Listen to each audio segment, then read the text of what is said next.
The Amanda Project by Melissa Kantor and Amanda Valentino. Chapter 19. For a split second, I did not react. Then I was instinctively shoving the envelope into my pocket, slamming the drawer shut, and racing for the door of the office. As I pulled the door open, I half expected to find myself face to face with Mr. Thornhill, but the outer office was empty. I raced to the door, hurled myself through it, landing on the floor in a heap with the contents of my bag surrounding me. And that's when I heard them. "Really not a problem, Jane. You have no idea how much I appreciate your helping me, Roger. If these financial aid applications aren't postmarked today, we're out of luck. We'll get those transcripts xeroxed for you." I scrambled to my feet, sweeping my phone, lipstick, wallet, and half a dozen pens and pencils into my bag. "It's lucky I thought to knock on your library window. I figured when I saw your car in the lot you had to be somewhere in the building." I could see the tip of Mr. Thornhill's shoe as I flung myself into the small alcove next to the door of the office where the school's payphone was. My breathing was fast and shallow, and so loud I was positive Mr. Thornhill and this Jane person had to hear it. But then there was the click of the office door shutting behind them. I couldn't hear their voices anymore, so I shot down the corridor to the library. Nothing makes me have to pee worse than being scared. So it took me about 1 second after tumbling through the door of the library to realize I had to pee so bad I was going to wet my pants if I didn't get to the bathroom soon. I had time to register Nia's face looking up at me and Hal half standing, his phone in his hand. Nobody else really seemed awake, so I took the chance. "Here," I called, chucking the key in his direction. "No file." Then I turned my back on them and raced out, hoping against hope I wouldn't run into Thornhill and that Nia had been lying about the bathrooms being locked. She had been. I sat on the toilet for what felt like a long, long time, holding the envelope on my lap and staring at the familiar writing. I wanted to open it. A few times I even started to, but then I stopped. What was I going to find when I read what was inside? Was it possible I was sitting here holding an old permission slip or a late note, something no more significant than the rest of the junk I drug through in Thornhill's drawer? Or what if it were something on the opposite end of the spectrum, a suicide note or a love letter that would explain why my dad hated Thornhill so much? Was I really prepared to walk back in the library having just discovered that my mom was secretly in love with Mr. Thornhill? No. I folded the envelope back up and shoved it deep in my pocket. By the time I returned to the library, Hal was gone. I'd barely had time to sit down in my seat and turn to ask Nia where Hal was when the door opened and Mr. Thornhill came in. I fumbled with the strap in my bag, trying to make it look like that was all I was doing. "Where is Hal Bennett?" Mr. Thornhill demanded. "He said he'd be right back," said Nia, and I was again impressed by her chill tone. "He had to make a bathroom run." "Theme of the day seems to be overactive bladders," sniffed Mr. Thornhill, taking his seat and looking down at the papers in front of him. "Overactive somethings," I heard Nia whisper, and when I turned to look at her, her face was in the book, and she was smiling. When Hal opened the door to the library, Mr. Thornhill immediately started dressing him down for not having waited for permission to go to the bathroom, so there was no way for Hal to let us know what he'd found.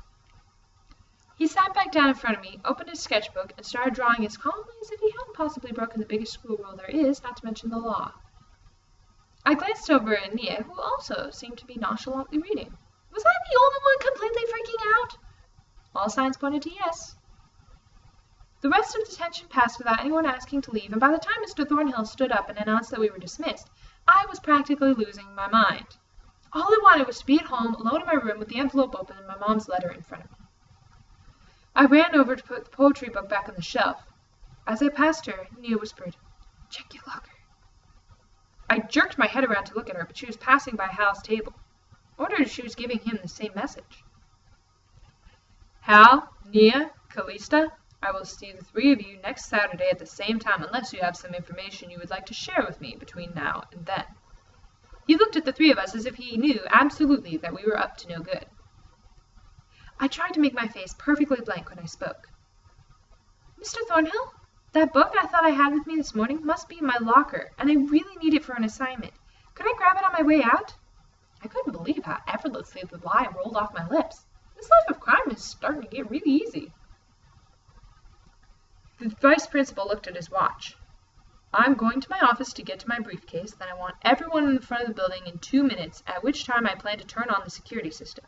If you can't get what you need, then, or use the bathroom, he gave Jason a significant look. Before then, I suggest you wait until later. I didn't like the idea of his going to the office before leaving the building. Suddenly, a half-dozen ways in which I might have left evidence of being there occurred to me. What if I hadn't put that folder back in the drawer exactly where I'd found it?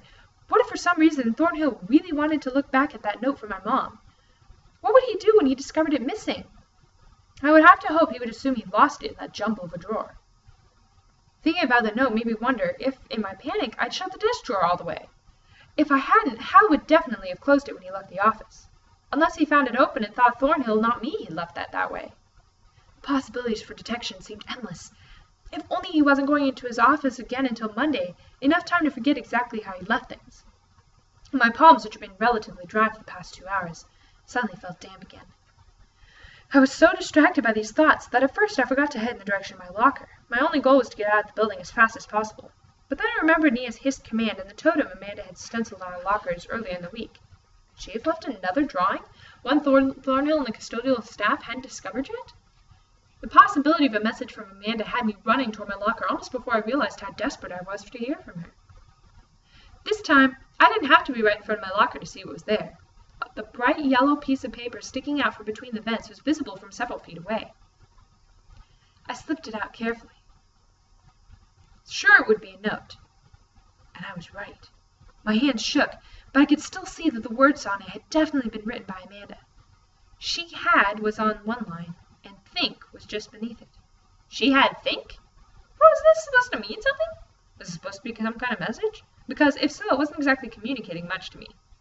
Suddenly I felt a wave of frustration. Why can't she just pick up the phone and call like a normal person?